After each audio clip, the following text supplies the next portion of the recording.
Hello students, welcome to study with रिवन। हम पढ़ रहे हैं इंडियन पॉलिटी। अगर आपको इंडियन पॉलिटी के सभी लेक्चर्स फ्री ऑफ कॉस्ट देखने हैं तो आप मेरे चैनल को लाइक, शेयर एंड सब्सक्राइब ज़रूर करें। इसी चैनल पे मैं विजन IAS की करंट अफेयर की मैगजीन भी पढ़ा रही हूँ, तो आप वो जाके भी देख सकते हैं। हम पढ़ रहे हैं इंडियन पॉलिटी। इंडियन पॉलिटी में हम पढ़ रहे थे यूनियन एग्जीक्यूटिव। अभी हमारा यूनियन एग्जीक्यूटिव खत्म हो गया। हम पढ़ रहे हैं जैसे पार्ट 5 ऑफ द कॉन्स्टिट्यूशन। हमारे कॉन्स्टिट्यूशन का पार्ट 5 पढ़ रहे थे, तो हमारे कॉन्स्टिट्यूशन का जो पार्ट 5 है उसमें भी कई सारे पार्ट हैं। तो उसमें पहला जो पार्ट था यूनियन एग्जीक्यूटिव, यूनियन एग्जीक्यूटिव हमने पढ़ लिया। यूनियन एग्जीक्यूटिव में भी 5 पार्ट थे जो कि हमने पढ़ लिए। प्रेसिडेंट था, वाइस प्रेसिडेंट थे, प्राइम मिनिस्टर थे, काउंसिल ऑफ मिनिस्टर थे and attorney general of India थे। अटॉर्नी जनरल ऑफ इंडिया जो है वो हमारे यूनियन एग्जीक्यूटिव के पार्ट है। हमने साथ में अटॉर्नी जनरल ऑफ इंडिया के साथ में ही हमने AGS भी पढ़ा था, जो कि है अटॉर्नी जनरल ऑफ स्टेट। ये यूनियन एग्जीक्यूटिव का पार्ट नहीं है, ये स्टेट एग्जीक्यूटिव का पार्ट है, लेकिन इनमें सिमिलरिटीज थी इसलिए हमने साथ में पढ़ा। आज हम पढ़ेंगे पार्लियामेंट। पार्लियामेंट किस में आता है? हमारे कॉन्स्टिट्यूशन के पार्ट 5 में पार्लियामेंट आता है, आर्टिकल 79 टू 122। तो आज हम पार्लियामेंट के बारे में पढ़ेंगे। पार्लियामेंट में हम क्या क्या पढ़ेंगे? पार्लियामेंट की ऑर्गेनाइजेशन पढ़ेंगे, कंपोजिशन पढ़ेंगे, मतलब जो हमारी लोकसभा राज्यसभा हैं इनमें कितने कितने लोग होते हैं, क्या कंपोजिशन होता है इनका, system of election of Lok Sabha and Rajya Sabha पढ़ेंगे, रिजर्वेशन के बारे में पढ़ेंगे, ठीक है, duration of Lok Sabha and Rajya Sabha पढ़ेंगे, इनकी मेंबरशिप के बारे में पढ़ेंगे। जो पार्लियामेंट है वो हमारे यूनियन लेजिस्लेचर का पार्ट है, मतलब कि पार्लियामेंट में ही है जो कि कानून बनाए जाते हैं, नियम, लॉज, सारे जो है लॉज वो बनाए सारे पार्लियामेंट में ही जाते हैं। तो हमारा यूनियन लेजिस्लेचर का पार्ट है पार्लियामेंट। ये शॉर्ट फॉर्म है पार्लियामेंट की, आप ध्यान रखिए अगर आपको समझ नहीं आ रहा हो तो। आज हम पढ़ेंगे यूनियन लेजिस्लेचर, जिसमें हम पढ़ेंगे पार्लियामेंट के बारे में। पार्लियामेंट जो यूनियन लेजिस्लेचर है उसमें हम पढ़ेंगे इंडियन पार्लियामेंट। हमारा जो पार्लियामेंट है, Indian parliament and law making, ठीक है, कैसे इसमें लॉ बनाए जाते हैं। इंडियन पार्लियामेंट जो है वो पार्ट 5 ऑफ द कॉन्स्टिट्यूशन में दिया गया है। पार्ट 5 ऑफ द कॉन्स्टिट्यूशन में भी आर्टिकल 79 से आर्टिकल 122 तक हमारे इंडियन पार्लियामेंट के बारे में बताया गया। अब आर्टिकल 79 क्या कहता है? सबसे पहला ही क्या कहता है कि there shall be parliament for union, मतलब यूनियन गवर्नमेंट के लिए एक पार्लियामेंट होना चाहिए, ठीक है, एक पार्लियामेंट होना चाहिए। अब उस पार्लियामेंट में कौन कौन लोग आएंगे, कौन सी चीज़ें कंसिस्ट होंगी, वो हम देखते हैं। तो पार्लियामेंट कंसिस्ट ऑफ, पार्लियामेंट किस चीज़ से बना होता है? पार्लियामेंट में प्रेसिडेंट होता है, लोकसभा होती है एंड राज्यसभा होती है।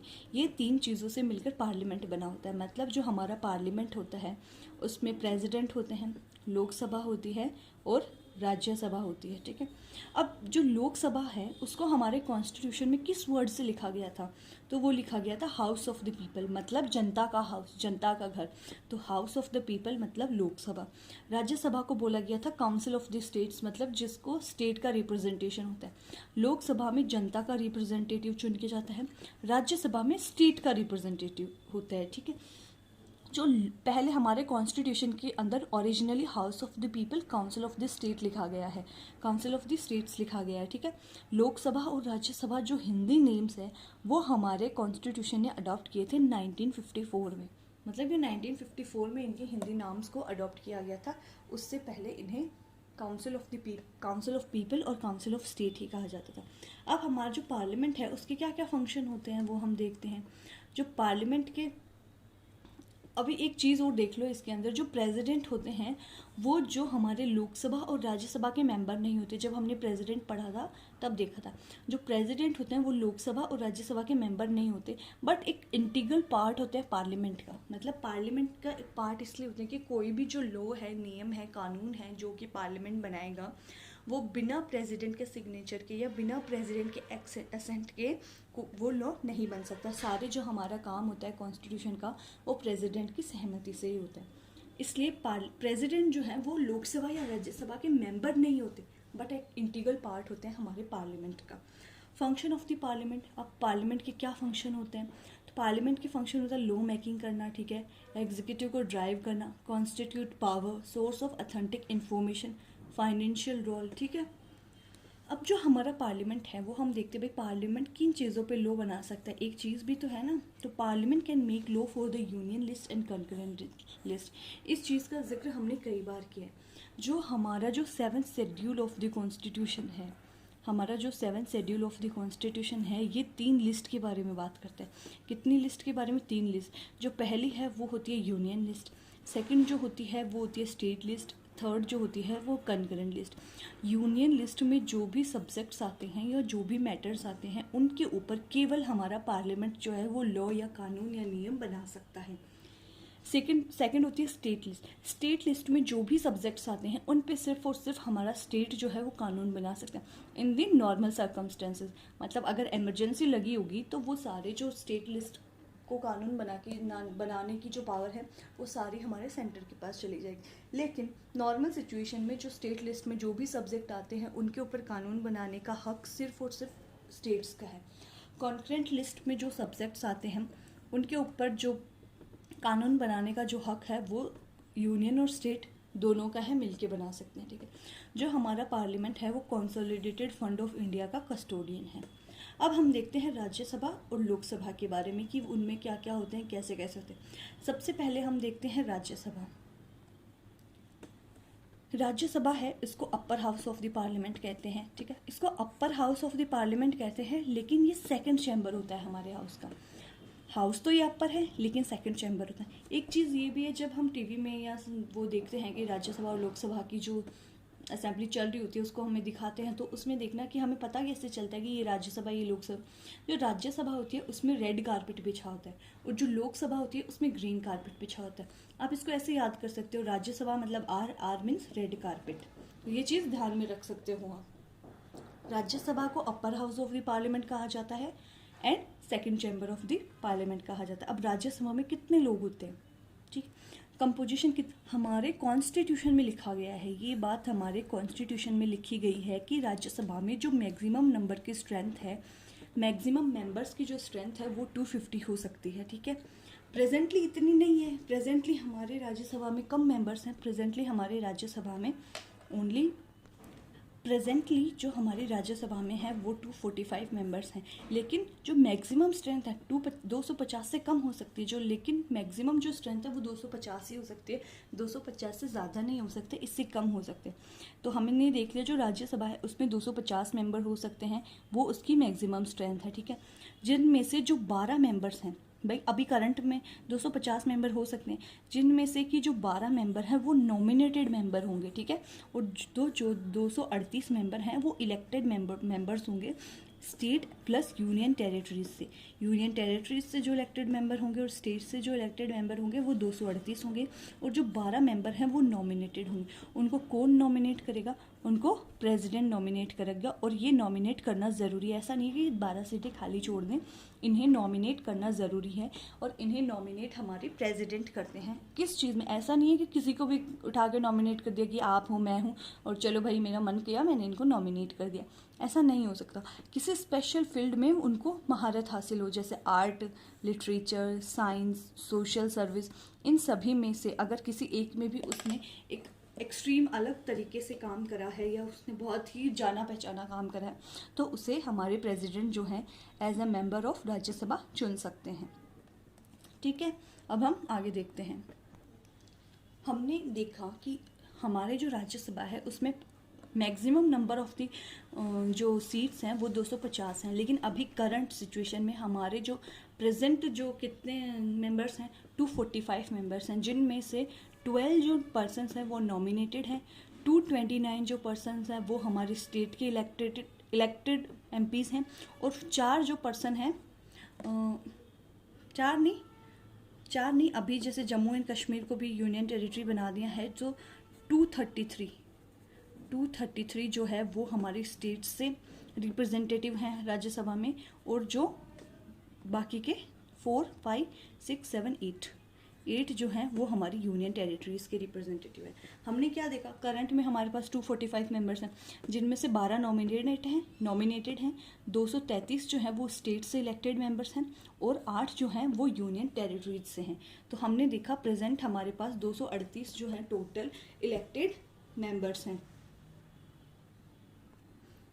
हमने देखा कि जो 245 मेंबर्स हैं वो अभी करंट में हमारी राज्यसभा के मेंबर हैं, जिनमें से 12 जो हैं वो नॉमिनेटेड हैं, और ये 233 नहीं है, ये 225 हैं।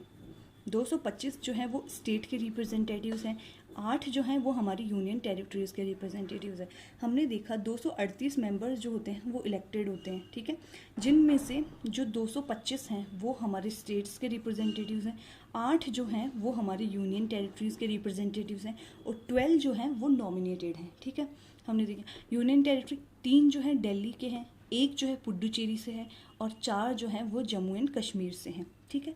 अब हम देखते हैं, हमने ये देख लिया कि भाई current member in Rajya Sabha is 245। अब जो राज्यसभा के मेंबर्स हैं उनका इलेक्शन कैसे होता है?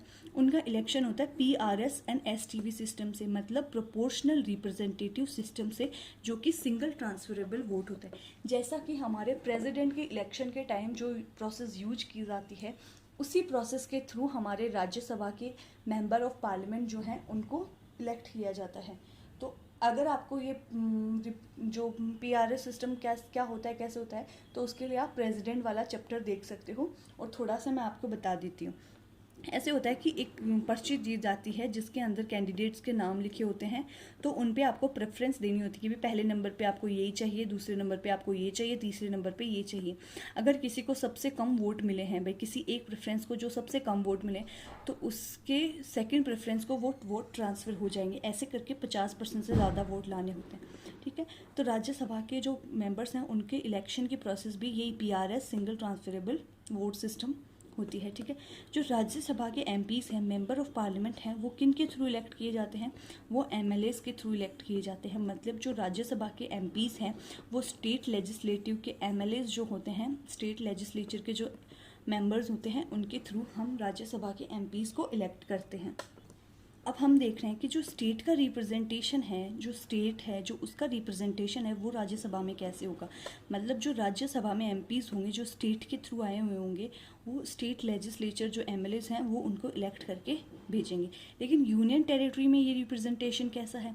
यूनियन टेरिटरी में जो रिप्रेजेंटेशन है, देखो, union representation of union territories in Rajya Sabha, Rajya Sabha में जो यूनियन टेरिटरीज़ का रिप्रेजेंटेशन है वो डायरेक्टली जो उसमें जो MLAs वगैरह होते हैं वो इलेक्ट करके नहीं भेजते। कैसे भेजते हैं? वो इनडायरेक्टली होता है। कैसे? Indirectly elected through electoral college. ये इसी पर्पज़ के लिए एक स्पेशल इलेक्टोरल कॉलेज बनाया जाता है और उसके थ्रू इनडायरेक्टली इलेक्ट करके यूनियन टेरिटरीज़ को रिप्रेजेंटेशन मिलता है। जिनके अंदर भाई लेजिस्लेटिव असेंबली है वो तो उस तरह से इलेक्ट करके भेज देंगे, जिनमें लेजिस्लेटिव असेंबली नहीं है वो इनडायरेक्टली इलेक्ट करके भेजते हैं एक इलेक्टोरल कॉलेज के माध्यम से। तो ये इलेक्टोरल, तो हमने देखा कि जो स्टेट के रिप्रेजेंटेटिव्स हैं हमारी राज्यसभा में वो स्टेट लेजिस्लेचर के थ्रू इलेक्ट करके भेजे जाते हैं। जो यूनियन टेरिटरीज़ का रिप्रेजेंटेशन है राज्यसभा में वो इनडायरेक्ट इलेक्शन के थ्रू होता है, जो कि एक इलेक्टोरल कॉलेज के थ्रू होता है, जो सिर्फ इसी पर्पज़ के लिए स्पेसिफिकली बनाया जाता है। अब हमारे एक MP के जो वोट है उसकी वैल्यू कितनी होती है? तो total value of vote of MLAs, जो MLAs के टोटल वैल्यू की वोट होती है प्लस वैकेंसीज +1 ये उनके वोट की वैल्यू होती है। जो हमारे राज्यसभा में रिप्रेजेंटेशन है वो हमारे शेड्यूल 4 के अंदर बताया गया है। शेड्यूल 4 किस चीज़ को डील करता है? Schedule 4 deals with the representation of state in Rajya Sabha. जो स्टेट का रिप्रेजेंटेशन होगा राज्यसभा में वो हमारा शेड्यूल 4 डील करता है। अब सीट इन राज्यसभा कैसे डिसाइड होती है कि भाई इतनी सीट इस स्टेट की होगी, इतनी सीट इस स्टेट की होगी, तो ये डिसाइड होता है पॉपुलेशन के बेसिस पे। फॉर एग्जांपल जो यूपी है उसकी जो सीट्स हैं राज्यसभा में वो 31 सीट्स हैं, जबकि जो त्रिपुरा है उसकी ओनली 1 सीट है। मतलब पॉपुलेशन के हिसाब से राज्यसभा में सीट्स को अलॉट किया जाता है। नेक्स्ट कल हम पढ़ेंगे लोकसभा के बारे में। अगर आपको इंडियन पॉलिटी के सभी लेक्चर्स फ्री ऑफ कॉस्ट देखने हैं तो आप मेरे चैनल को लाइक, शेयर एंड सब्सक्राइब ज़रूर करें। अगर आपको करंट अफेयर के वीडियोस भी देखने हैं तो आप मेरे चैनल पर जाके उन्हें भी देख सकते हैं।